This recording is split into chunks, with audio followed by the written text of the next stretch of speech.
গহপুৰৰ চেঙাই গাঁওবাসীৰ কোনে শুনিব বিননি 15 বছৰে মেৰামতি নহল এটা পথ যাতায়াতৰ নামত জমৰ যাতনা এটা ভাল পথ আৰু সুচল যাতায়াতৰ বাবে হাহাকাৰ কৰিব লগা হৈছে বিভিন্ন জাতি জনগোষ্ঠীৰ বসতিস্থল গহপুৰ চেঙাই গাঁও অঞ্চলৰ ৰাইজৰ বিগত 15টা বছৰে বহু পঞ্চায়ত প্ৰতিনিধিয়ে পথটোৰ নিৰ্মাণক লৈ ৰাজনীতি কৰি জয়ী হৈ আহিছে কিন্তু আজিও নিৰ্মাণ নহল পথছোৱা হোলেঙি পঞ্চায়তৰ অন্তৰ্গত চেঙাইগাঁও ৰাজ্যৰ বহিৰ্জগতৰ লগত যোগাযোগৰ একমাত্ৰ পথটোৰ দুৰাৱস্থাৰ বাবে ৰাইজে জমৰ যাতনাত ভুগি থাকিব লগা হৈছে ফলত বৰষুণৰ বতৰত ৰাইজে একাঠু পৰ্যন্ত বোকা পানীৰে ভৰি পৰাৰ বিপৰীতে বৰষুণ নিদিলে প্ৰকাণ্ড গাঁতৰ মাজেৰে কোনোমতে আহা-যাহ কৰিব লগা হয় পথটোৱেদি চাৰিচকীয়া দূৰৰে কথা বাইক চাইকেলেৰে অহা যোৱা কৰাটো অতি ডাঙৰ বিষয় হৈ পৰিছে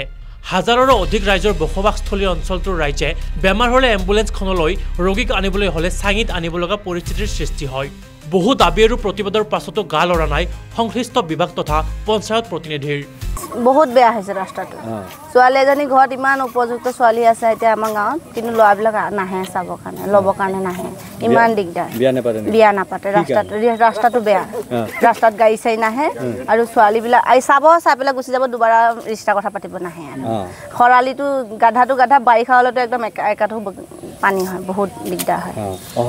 অহা যোৱাটো বহুত দিগদাৰ যাওঁ আমি বহুত কষ্ট স্কুলৰ ল'ৰা ছোৱালী যাবই নোৱাৰে ইমান দিগদাৰ হয় স্কুল যাবৰ কাৰণে বহুত প্ৰব্লেম হৈ আছে আমাৰ গাঁৱত এতিয়া ৰাস্তাটো লাগে আপোনাৰ পঞ্চায়তক কৈছিলোঁ কি কয় পঞ্চায়তে কয় দিম কিন্তু নিদিয়ে চাই মেলি যাব কিন্তু নিদিয়ে ভোটৰ সময়ত আহিছিল নে ভোটৰ সময়তো সব আহিছিল ইলেকশ্যনত সময়ত কৈছিলে ৰাস্তা দিম বুলি কৈছিলে কিন্তু নিদিলে আজি ইমান বছৰ হৈ গ'ল ৰাস্তা এনেকেই ৰাস্তা আছে কিমান বছৰ হ'ল এই বহুত বছৰ হ'ল 10-15 বছৰ মান হৈ গৈছে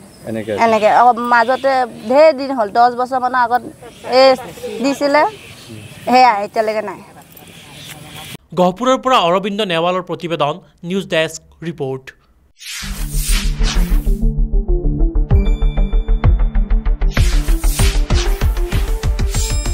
শুদ্ধ আৰু বিস্তৃত বাতৰিৰ বাবে চাই থাকক নিউজ ডেস্ক ৰিপৰ্ট